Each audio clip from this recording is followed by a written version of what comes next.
Hello everyone and welcome to the Unanswered Questions True Crime Podcast. I have spent hours and hours investigating this. He basically told her that people have been killed. Journalists, independent investigators, people like that disappeared. It frightened her to the bone. There's more to the story than meets the eye. There were rumors of torture and homicide and sexual abuse, all sorts of egregious, horrendous crimes. He was polygraphed 3 times. Each of those 3 showed evasions. His resumes were a skeleton of truth. He was mad at the world, and particularly mad at the government. The study that he commissioned described a fictional terrorist attack. If people have died over this, it means you're getting close to the truth. You don't have to be a conspiracy theorist to say, what the fuck? Hello everyone and welcome to another episode of my new podcast, Unanswered Questions, where every week we'll endeavour to discuss a mysterious unsolved case that has many lingering unanswered questions. So I hope you enjoy, and as always, leave me some feedback on what you think about the show and rate it as well. Now on to the show. This week we'll be talking about Thomas Silverstein. Now, Thomas Edward Silverstein, born Thomas Edward Conway on February 4th of 1952, and who died on May 11th of 2019, was an American criminal who spent the last 42 years of his life in prison after being convicted of 4 separate murders while in prison for armed robbery, one of which was overturned. Silverstein spent the last 36 years of his life in solitary confinement for killing Corrections Officer Merle Clutts at the Marion Penitentiary in Illinois. Prison authorities described him as a brutal killer and a former leader of the Aryan Brotherhood prison gang. Silverstein maintained that the dehumanizing condition inside the prison system contributed to the 3 murders he committed. He was held in a specially designed cell in what is called Range 13 at ADX Florence Federal Penitentiary in Colorado, known as the Alcatraz of the Rockies. He was the longest held prisoner in solitary confinement within the Bureau of Prisons, BOP, at the time of his death. Correctional officers refused to talk to Silverstein out of respect for Klutz. You turn to these 2 guys. At this point, you're out of handcuffs, so they know something's coming. Do you have your knife in your hand? Yeah. And what's their reaction? They just back up like this. They hold their hands up? Yeah. I And told them, get out of here. Say, get out of here? Yeah. So they ran down the tier, and then I ran after Clutch.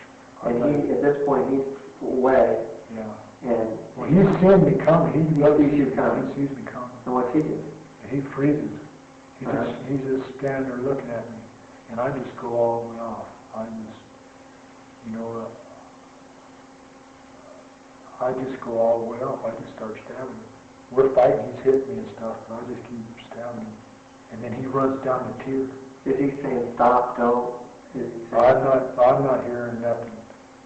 What do you mean when you're going off? You mean it's just, all I see is his hands moving and me stabbing. It's just, everything just goes blank. And the next thing I know, he's running down the tier, and I'm running behind him. And he runs past the door and he slams the door. Well, one of the guards picked up a club and hit me in the head. And so one of the guards did try to help him. Well, later he ran down into the lockbox and got a club, and then ran back. And he cocked me in the head when I was running after Clutch. Did you stab him? No, I just backed up. I could have, but he was always all right with me. By then, after I was running after him and stuff, I was out of that. I wasn't, it was like a big weight lifted off me. I just, it was over. I didn't want to, I could have, I could have done it, but. You did? No. You calmed him down? Yeah. And then what happens? Well, he slams the door, and the goon squad comes, and they ask me for the knife. And so I tell them no, and they're all, give us a knife. And I tell them no. And I want something guaranteed that ain't nothing gonna happen to me. And so they got a lieutenant down there. So they don't come in, they don't say, okay, buddy, and they don't come in and deck you and floor you and everything else, they're still behind there. Yeah. And so a lieutenant comes over and he tells me, you just give us a knife and just go to your cell and lock up and nothing will happen.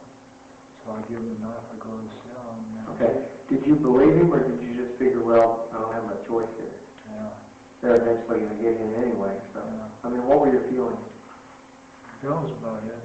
Plus, that's not me though. See, I did what I did and I didn't want no more.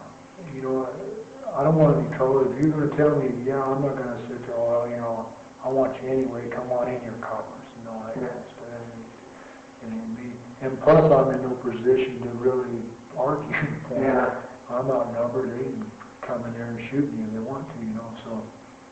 I just didn't, the way that they were huffing and puffing me, and I seen the look on their face, you know, I just knew I just better get some kind of reassurance.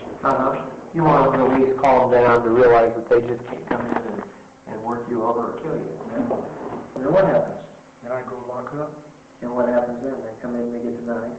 Well, I already give them the knife. Okay, then what happens after? Then they take me into the office.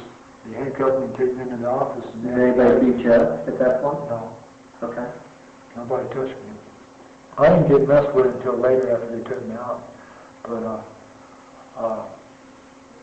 they took me into the office and the FBI was there. And the FBI asked me what was happening. FBI is already there? Yeah. Well, this is sometime later, you know, after I locked up, some time passed. And they okay, do you know at this point the guy's dead? No. Okay.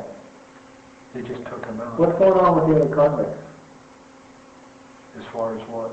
You know, do they see this? Are they yelling? Are they screaming? Are they talking to you? Are they just ignoring it? What? Do they know? Well, one guy was out on the range, but I don't think the rest of them, you can't really see because they got them, what do you call them? Box cars. We call them box cars. They got a door in front where you can't really let down a chair like you can with regular cells. I don't really remember. Okay. You're not thinking about that. What are you thinking about?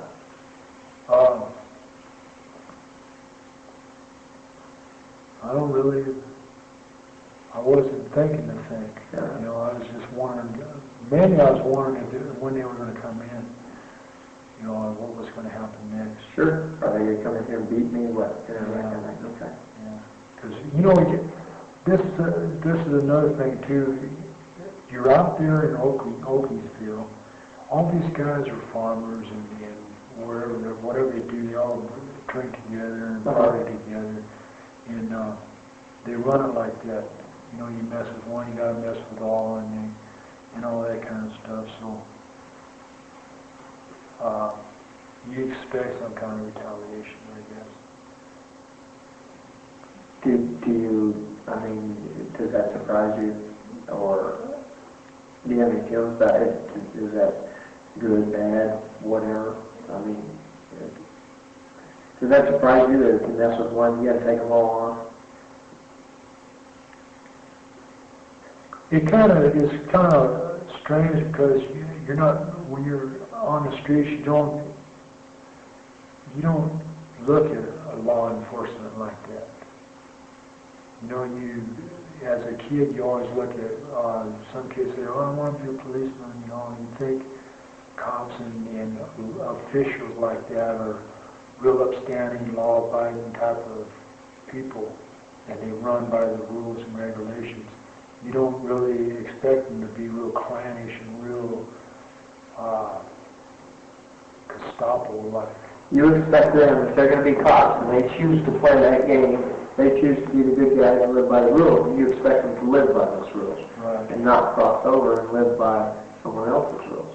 Right. They're not supposed to be the kind who steal your stuff or mess with your paintings or come down and beat you up. Yeah. Their rules say you don't do that. Well, not only that, but I can see, now if I spit on you and then you got something to spit on me for, but just because I'm there and you got some kind of weird trip, I don't understand that. I don't understand.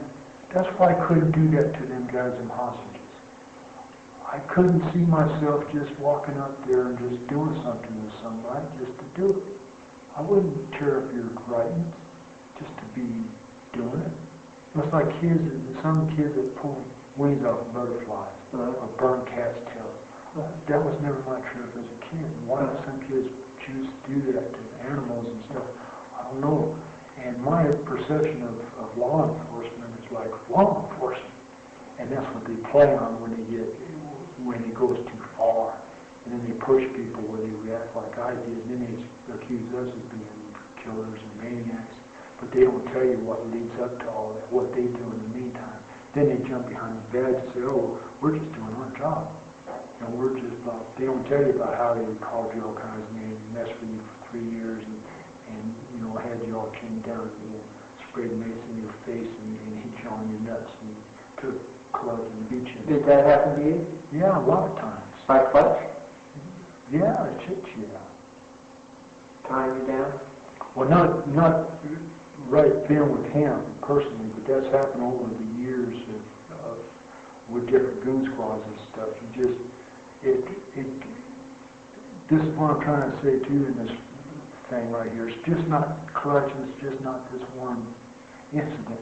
This has been going on. This is why so many prisoners have empathy for me, because they've been in these situations or seen it. They've been on the chairs where this goon squad comes in and they act not in an organized manner. They'll tell you, oh, we have a specific way of grabbing them, and yeah, they do to get you down.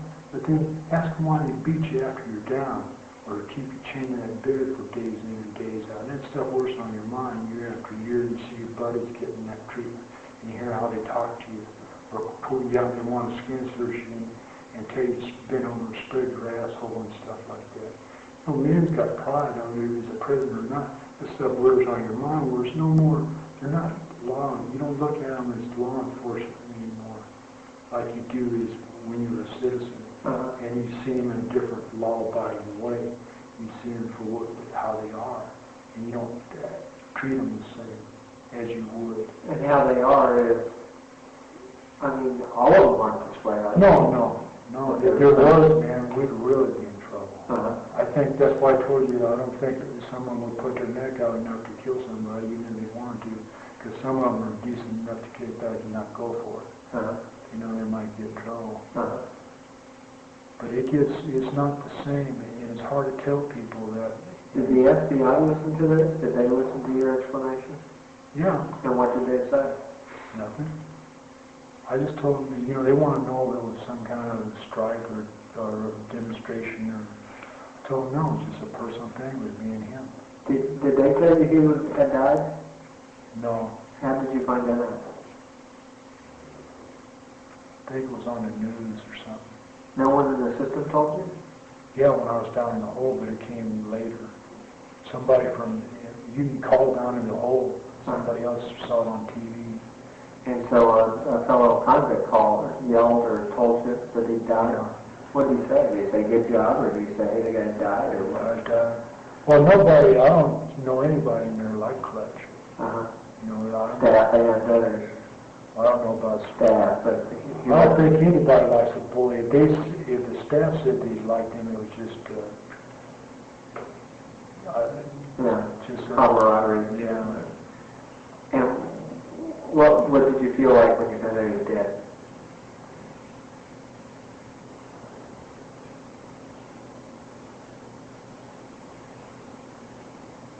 I don't know, mixed feelings. I still got him. I still dream about him. It's not I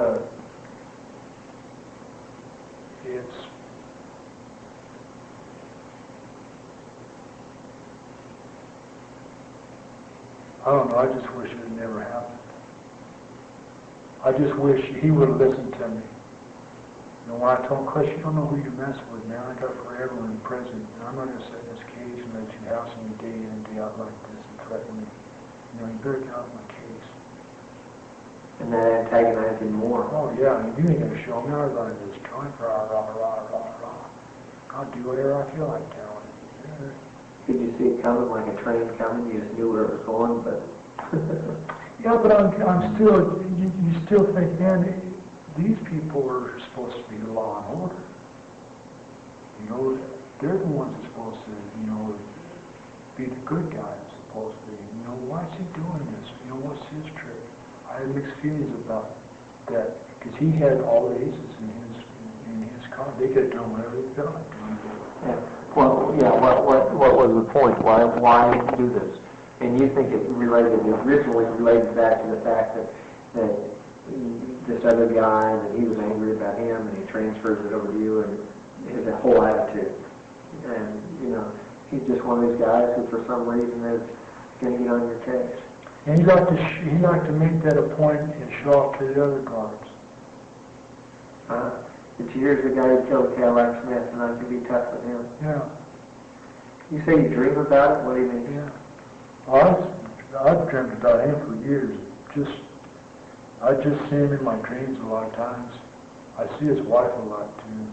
I feel real bad for her. How do you know about his wife? Well, I seen her in court. She came in court hearing.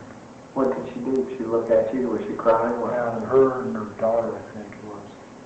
I think he's got a daughter or something. She was crying and stuff. And I was thinking, man, she looked like a real nice lady. You know, I'm thinking, man, how could this creep be married to her? But I was thinking, he's got family too. Yeah, it was weird sitting there watching her go through that trip.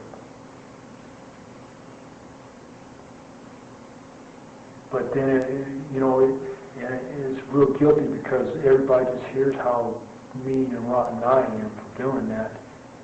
And like he was just, they put him behind the badge again, like he was just doing his job, keeping these dangerous prisoners, in line. And it wasn't like that at all, man. That guy got off on making people's lives miserable. And you're sitting there and you're listening to everybody talk bad about you, and like you're scum on earth, that you don't have any compassion for anybody, just a mad dog, killer. And what was, I never tortured anybody. And you feel like he was? Oh, sure he was. And he was the person who was tortured, obviously, it's you. Yeah. Every day. And none of that ever came out? Did anybody ever believe your side of it? Nobody's, I told my story, and see, and this is another thing about the law, I brought witnesses for the last 3 years to testify all these events, because nothing really happened there that people never heard of, because we're all right there together. Right. Witnesses of the convict? Yeah, well, they said the only witnesses I could call was the people that was on the scene at the time. Okay. I said, well, if you just look at it at the scene at the time, I look like a maniac. It's like me and you argue, and all of a sudden you call me a name, and I just punch you out. Yeah. I just look like a hothead. But if I can't show what you did to me for 3 solid years, where it just built and built and built and built,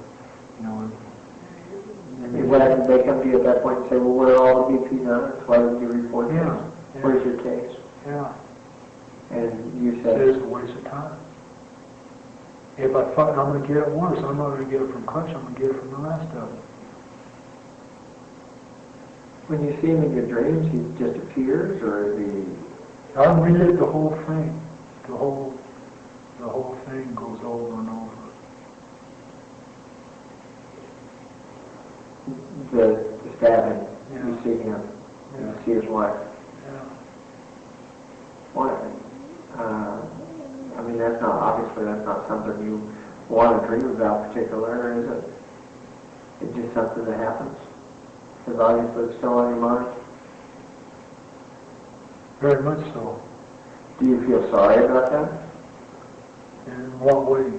I'm not sure. Do you feel sorry, or do you regret killing him? Because I guess you'd have to explain why. Let's put it this way. If I had it all over to do again, I wouldn't do it. You wouldn't kill him? No.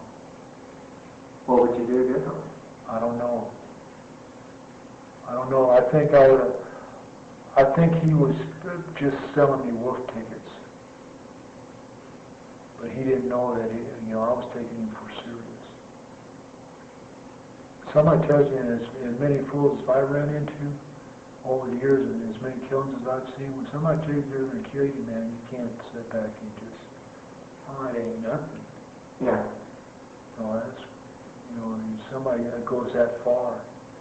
And especially when you're telling him you don't want no trouble, man, get off my case. I pleaded with that guy.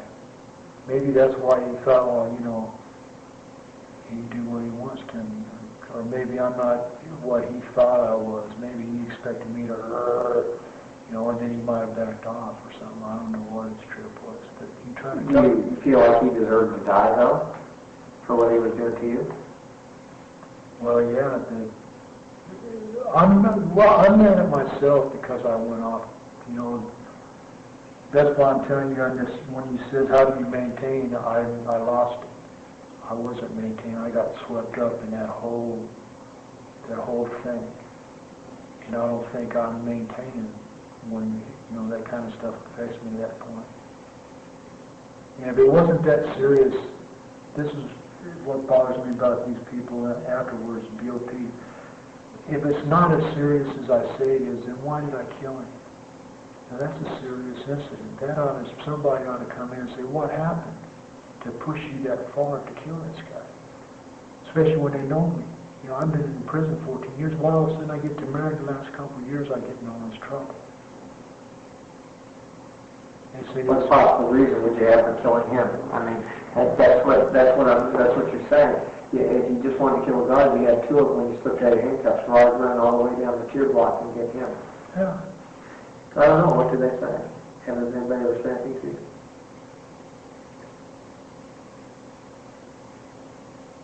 to you? So it's just a matter of,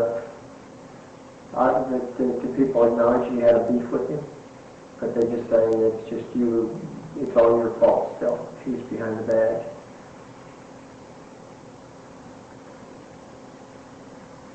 Plus the trip with Fountain, I wasn't there and I don't know what happened with that, but his cases happening that night makes it all the worse. What I heard was that what it was explained to me was, hey, you had these two guys, they were having a contest, and when you had a beef with this guy, when you killed him, Fountain wanted to get as many kills as you had, so he killed this other. That doesn't, Fountain's not, he's not. I can't really speak for Fountain, but he's not that type, man.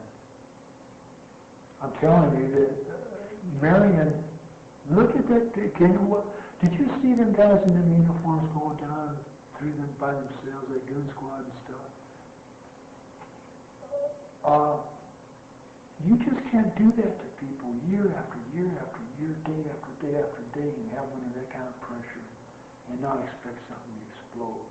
And at that time, I guess at that moment, that's when if they didn't lock it down or whatever, there'd be a lot more of that kind of stuff. That's why they're so scared now to open that joint up. Did you think that they used your case as an excuse just to lock the place down? Were they looking for a reason to lock it down, or not? Well, actually, it's been locked down since about 80. What they're saying right now is them units, they used to go out to the yard before the lockdown, or what they call a lockdown. It was pretty much locked down anyway. When that factory, because you mentioned this stuff and hear about the strike and stuff, the whole joint's been locked down like that for a long time. And you can't lock people down like that and not expect, people that love each other can't even live together. Wives and husbands can't even live together on a vacation. They can't even go out on vacation without fighting.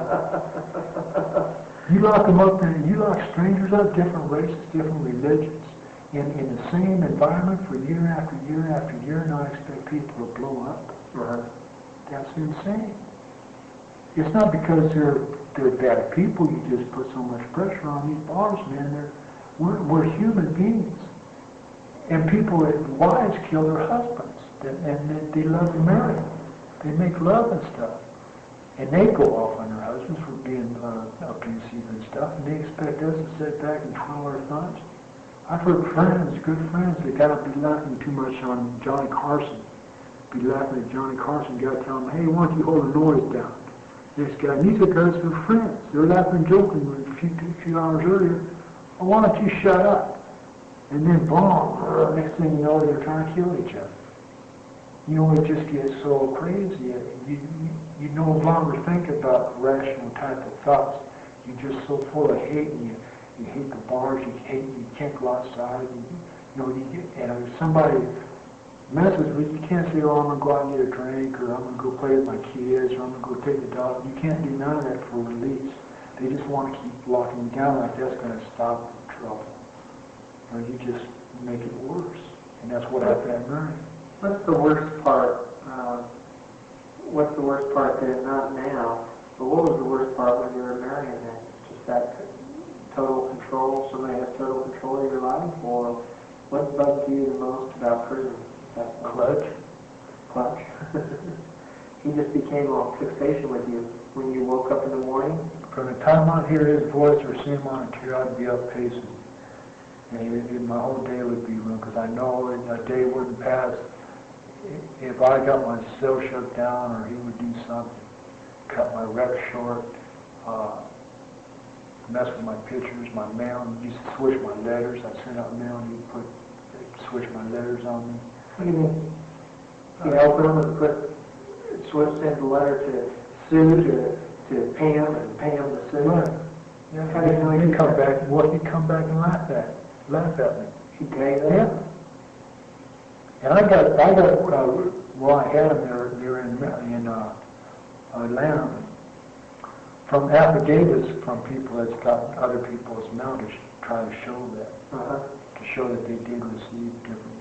You know. Did he have a thing? I mean, didn't he ever get rotated out of there? Different days? No, that's one of the things. They're supposed to rotate every 3 months, but in his case, he was the number one guard. Yeah, for almost 3 or 4 years. See, that was another thing too. He was the number one. They didn't have lieutenants like they do now in different units. He was the main team going. They had unit manager and all that stuff, but he ran the cell block. And all the complaints and stuff went to him, through him. So if I wrote him up, they'd go through him. If you wrote him up, he had to see it, and that would even be worse. Did he have, obviously, did he treat anybody else this way, or just you? Yeah, John. And a few other guys. But me Where's and John now? He's back in Marion. That's, I heard, John Greshner. He was going to be one of my witnesses. He wanted kind of my trial to explain how this came about. What was it about Klutz besides him? I mean, what was it about him that you disliked besides the fact that he was picking on you, or was that it? That was it. I didn't have anything. I didn't even know the guy. But when you talked to him, I mean, it turned into a real hatred, obviously. I mean, what kind of conversations did you have every day, or what was it like day after day with him coming in there?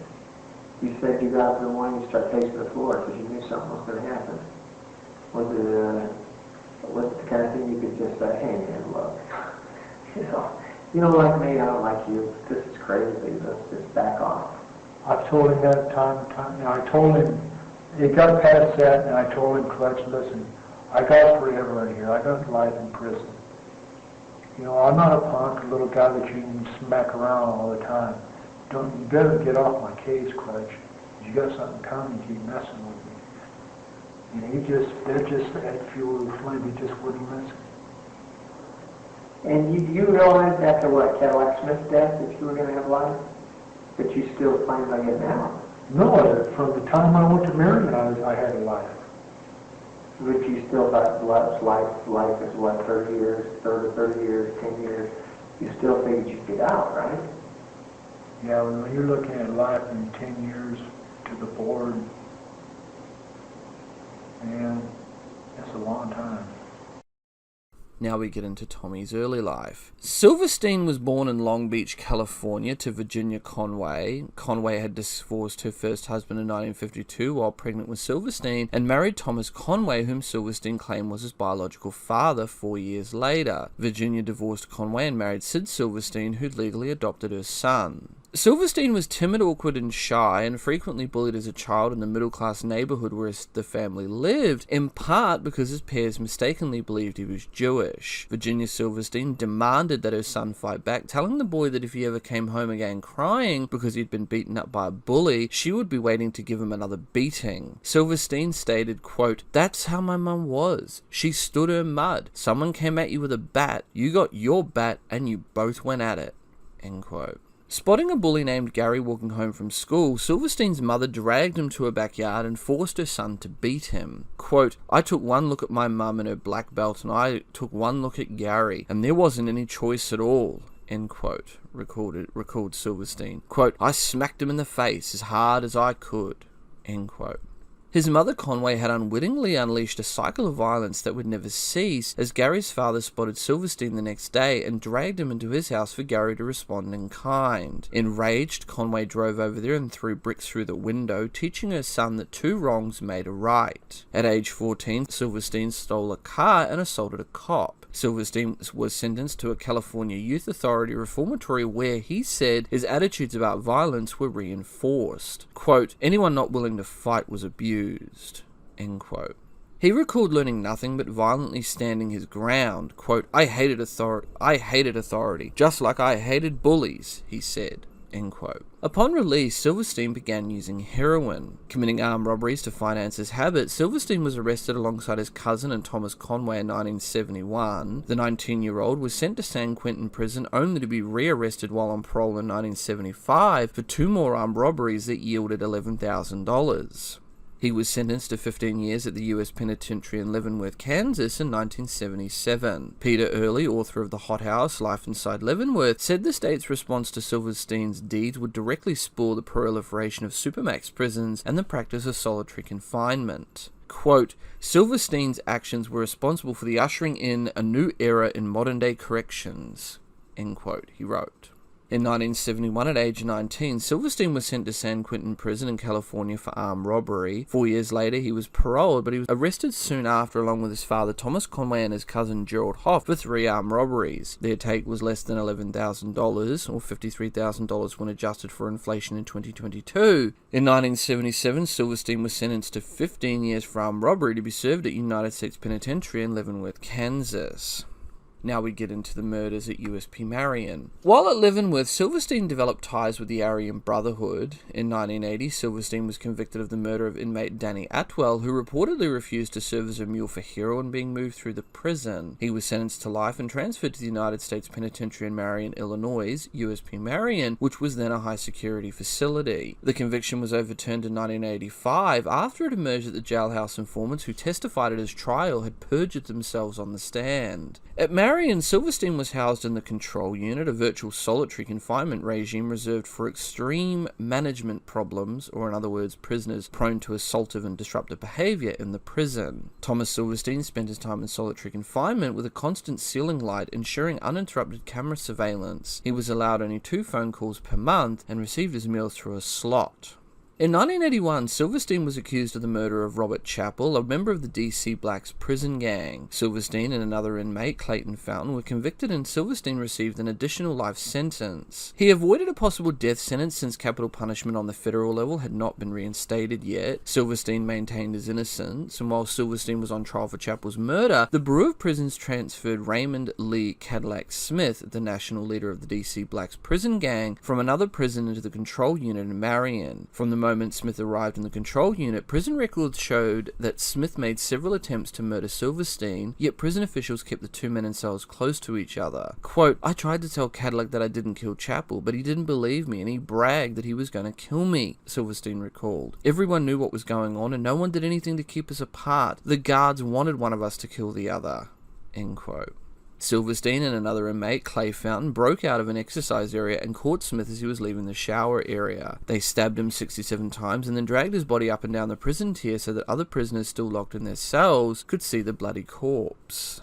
Now we get to the infamous murder of Corrections Officer Klutz. Officer Merle Eugene Clutts was assigned to help bring order to the cell block where Silverstein and Fountain were housed. On October 22nd of 1983, Silverstein killed Correction Officer Merle Clutts at USP Marion. After being let out of his cell for a shower, Silverstein used a ruse to get Clutts to walk ahead of him and positioned himself between Clutts and other officers. He stopped outside the cell of an inmate, Randy Gometz. Gometz passed a homemade prison knife to Silverstein and unlocked Silverstein's handcuffs with a homemade key. Silverstein then attacked Clutts, stabbing him multiple times. An autopsy later showed that Klutz had been stabbed 40 times.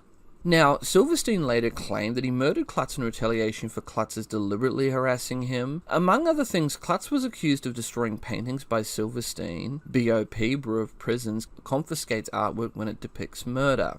Silverstein claims Klutz immediately began harassing him, but an investigation by the Federal Bureau of Prisons and FBI would later clear Klutz of any wrongdoing. In response to this, Silverstein would claim those 2 probes were whitewashes. A few hours later, Clayton Fountain, also an Aryan Brotherhood member, used the same strategy to kill Correctional Officer Robert Hoffman. USP Marion was subsequently placed on an indefinite lockdown, which ultimately lasted for 23 years. Following the murder of Klutz, Silverstein was transferred to the United States Penitentiary Atlanta, where he was placed in solitary confinement. His security status was recorded as no human contact. The events surrounding the murders of Correctional Officers Klutz and Hoffman inspired the design of the federal supermax prison, the United States Penitentiary Florence Administrative Maximum Facility, USP Florence ADMAX, in Colorado, which opened in 1994 and was built to house the most dangerous inmates in the federal prison system.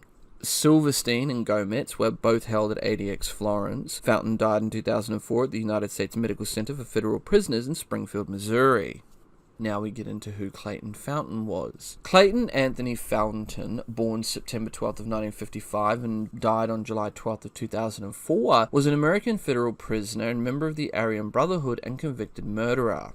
Now we get into the background of his story. Clayton was born on September 12th of 1955 at the U.S. Army Hospital in Fort Benning, Georgia. He was the oldest of 6 children, having 1 brother and 4 sisters, and was named after his father, Clayton Riley Fountain. The family moved every 1.5 to 2 years. While his father served combat tours and career in Vietnam and his mother was working, Clayton, as the oldest in the family, became a surrogate for both parents when he was very young. He recalled maternal responsibilities for cooking, ironing, serving, cleaning, and caring for his young siblings. While serving in the Marines, he was convicted of murdering his staff sergeant in 1974 while stationed in the Philippines. He stole and disassembled a pistol from the ship's armory, brought it ashore, and used it to rob a Filipino guard of his shotgun. He then used the shotgun to murder his staff sergeant. No words were exchanged as Fountain shot him once in the chest, and after a brief walk he took 5 hostages. Fountain had been written up recently by Staff Sergeant Wren for wearing PT gear on the mess deck in the mess hall. Fountain later had 2 years added to his sentence for aggravated assault and attempted escape.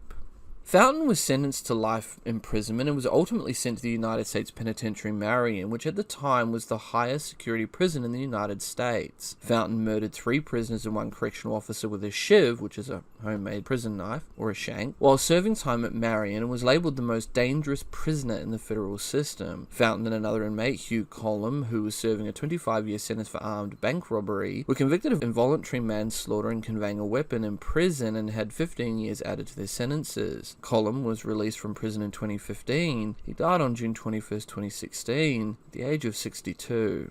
On October 22nd of 1983, Fountain stabbed Correctional Officer Robert L. Hoffman to death hours after Fountain's friend and fellow Aryan Brotherhood member Thomas Silverstein stabbed another Correction Officer Merle Clutts to death at the same facility. The incidents resulted in a 23-year lockdown at Marion and contributed to the creation of the federal supermax prison, United States Penitentiary Florence ADX. Fountain was moved to the United States Medical Center for Federal Prisoners in Springfield, Missouri. He was housed in a specially constructed confinement unit and was allowed contact only with authorized personnel. Fountain converted to Catholicism and completed several educational courses on theology during the 20 years he spent in virtual isolation. He remotely earned an associate's degree in business and a bachelor's degree in philosophy and business from Ohio University, and earned a Catholic, and I'm going to butcher this name, catechetical diploma, and began a Master of Arts in Religious Studies from Catholic Distance University. He developed ties with an order of Trappist monks and was accepted promiscuously as a lay brother after his death from a heart attack in 2004. The book A Different Kind of Cell, the story of a murderer who became a monk, is based on his life and religious conversion. The foreword was written by Sister Helen Pregene.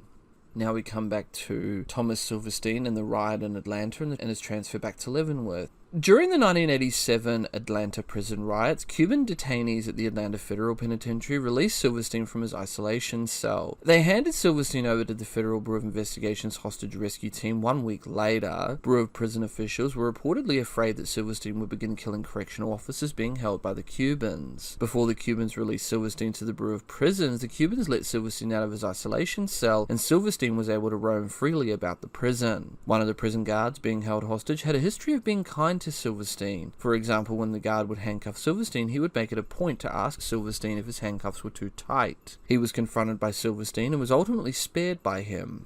Bureau of Prisons negotiators were able to convince the Cuban riot leaders to hand over Silverstein as a gesture of good faith, a relatively easy decision for them, given that Silverstein's status was peripheral to the aims of the Cuban leaders during the riot. The East Cell Block is also home to the prison system's most notorious inmate, Thomas Silverstein. A number of people in the Bureau of Prisons told me that he singularly was the toughest prisoner they believed that the Bureau of Prisons had ever housed or had in their custody. He was just an absolute animal, and he hated everything to do with the Bureau of Prisons or any of their staff. Silverstein was incarcerated in 1975 for a bank robbery. Years later, he was sentenced to multiple life terms for fatally stabbing an inmate and a prison guard. Thomas Silverstein was cold and he was a killer. He had two things on his mind: to escape from jail because his crimes were such where he was going to die in jail. And the other objective was to kill people. It was as simple as that. Prison employee Ted Manier is being held inside a room in the prison's chapel. So a man came up to the window, and he wasn't a Cuban. And the guy beside me said, "That's Silverstein." And he came inside, and he had a flashlight, and he started shining his flashlight. He shined the light on me. He said, "Don't I know you?" And I told him, "No." I said, "I've never seen you before." And he said, "You don't know who I am?" He looked worse than anything I've ever seen in any type of movie or anything.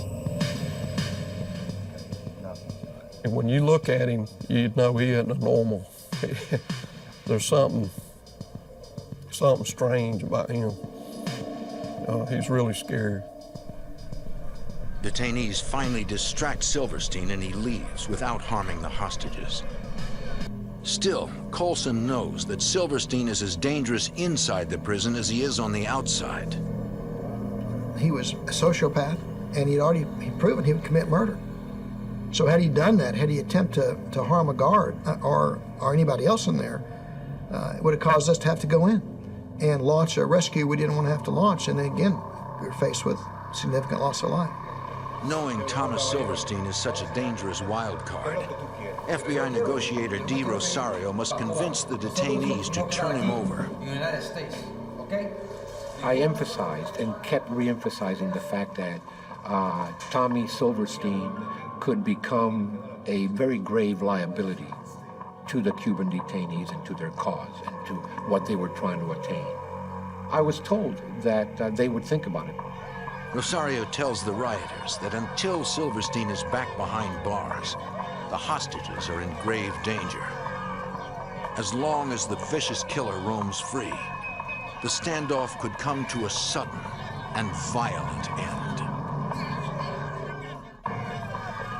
More than a week into the intense standoff with Cuban detainees at the Atlanta Federal Penitentiary, FBI negotiators worry that a dangerous American prisoner could jeopardize a peaceful end to the conflict.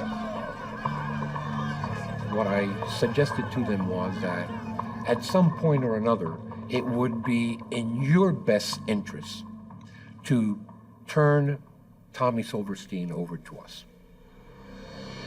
Special Agent D. Rosario tries to convince the rioters that Silverstein is a serious threat to prison employees who are being held hostage.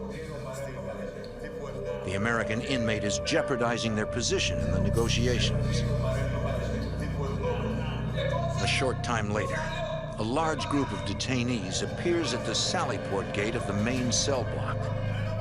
And there was about 100 Cubans screaming, waving their sabers in the air.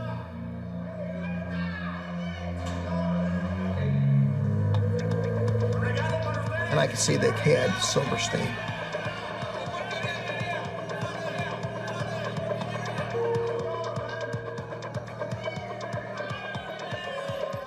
And in the midst of all these screaming Cubans, they literally threw Silverstein at us. Detainees tell agents how they captured Silverstein.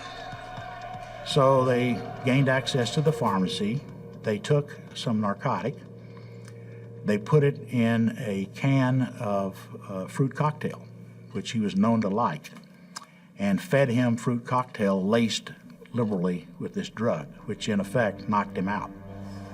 The FBI viewed Silverstein's capture as an act of good faith. That told us a lot. They don't want to hurt the hostages. It showed the negotiators that these Cubans were responsible. They were willing to do things to cooperate with us in order to reach a common goal, which is a great step in a negotiation process. Silverstein was subsequently moved back to Leavenworth, where he stayed for the next 18 years. In 2005, when USP Leavenworth was downgraded to a medium security facility, Silverstein was moved to ADX Florence, a supermax facility in Colorado. His earliest theoretical date of release was November 2nd of 2095. Thomas Silverstein has been locked under the tightest conditions in Federal Bureau of Prisons, BOP, in total isolation since he murdered a correctional officer in 1983. Silverstein was placed in solitary confinement with a permanently turned on light in the ceiling that allowed for uninterrupted video surveillance. His meals were delivered through a slot, while his monthly phone calls were limited to 2. At first, the BOP stripped him to his boxer shorts and did not let him have anything in his cell. While security cameras were being installed, 2 guards sat outside his cell and watched him round the clock. He was kept under these conditions for 6 months. The BOP then began giving Silverstein additional privileges, such as a television set and drawing materials. Part of the reason was because the BOP realized that it is nearly impossible to control an inmate unless you have something to take away from him as punishment. Silverstein spent much of his day drawing, and he was entirely self-taught. The BOP refused to allow him to enter his work in prison-sponsored art shows at Leavenworth, where convicts can sell their work to the public. It did not want Silverstein to profit from his notoriety. Now we come to the Silverstein Suite. The Silverstein Suite, built just for him, is located at the end of the Special Housing Unit SHU, a special building isolated from the main prison. Silverstein was moved here in 1989 from his basement dungeon that is described in The Hothouse. The SHU is a prison inside a prison and is commonly called the Hole. It's where convicts are sent for punishment. Silverstein is kept in his cell 23 hours per day. At certain times, an electronic door is open for 1 hour, so he can step into the outside reception area or into an indoor recreation cage. He is not allowed into the hallway that is used by officers when they need to microwave his meals or check on him face to face. There is a visiting room attached to the indoor recreation cage, but since the Bureau of Prisons doesn't allow visitors, it has not been used. These 3 rooms, his cell and 2 recreation cages, are his entire world. Because he is under constant surveillance, the only time that he sees other humans is when food is brought to his cell. He has been kept under no human contact conditions since 1983. Now we get into his allegations of torture and injustice. Silverstein claims that the no human contact status is essentially a form of torture reserved for those who kill correctional officers. Quote, "When an inmate kills a guard, he must be punished," a Bureau of Prisons official told author Pete Early. "We can't execute Silverstein, so we've no choice but to make his life a living hell. Otherwise, other inmates will kill guards too. There has to be some supreme punishment. Every convict knows what Silverstein is going through. We want them to realize that if they cross the same line that he did, they will pay a heavy price." End quote. Ted Sellers, a former convict who met Silverstein during 25 years spent in prison, said he became a legend at Leavenworth. Sellers told BBC News Online, quote, "He's not as bad as they betray. Sure, he is dangerous if they push him to the wall, but there were some dirty, rotten guards at Marion. They would purposely screw you around. You are dealing with a person locked up 23 hours a day. Of course he's got a short fuse." End quote. Now we get into Silverstein's death. Silverstein died on May 11th of 2019, aged 67, at St. Anthony Hospital in Lakewood, Colorado, after spending 36 years in solitary confinement. He died due to complications from heart surgery. With that, this case remains open, but with many unanswered questions that still remain unanswered. Please rate the show and let me know what you guys think about this and the many other cases I've covered. You can follow me on all major social media platforms, YouTube, BitChute, Dailymotion. I'm also on Twitter and Instagram. Links are all down below in the description. If you have a case you'd like me to have a look at or cover, don't hesitate to send me a message. I'm your host, and this has been the Unanswered Questions podcast. Until next time, next on Unanswered Questions. The death of Michael Nigg and Brett Cantor. Now, Michael Nigg, born April 28th of 1969 and died September 8th of 1995, was an aspiring actor who worked as a waiter at a Beverly Hills restaurant. He was shot and killed during an apparent robbery attempt in Hollywood.